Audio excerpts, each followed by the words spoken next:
गेल्या काही दिवसांमध्ये ज्या भेटीगाठी होत आहेत त्यामुळे पुन्हा एकदा चर्चेने जोर धरलाय आणि त्यातच आता शिवसेना नेत्यांच्या वक्तव्यामुळे ही चर्चा आणखी वाढतानाच पाहायला मिळते। कारण या सगळ्या संदर्भात आता एक मोठं वक्तव्य आलंय ते शिवसेनेचे नेते गुलाबराव पाटील यांचं।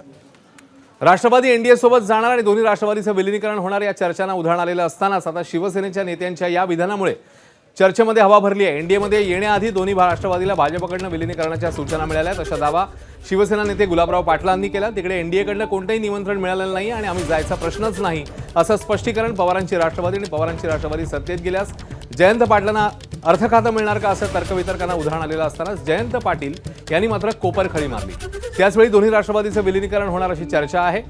शरद पवारांनी मात्र या प्रश्नाचं उत्तर देणं टाळलेलं आहे।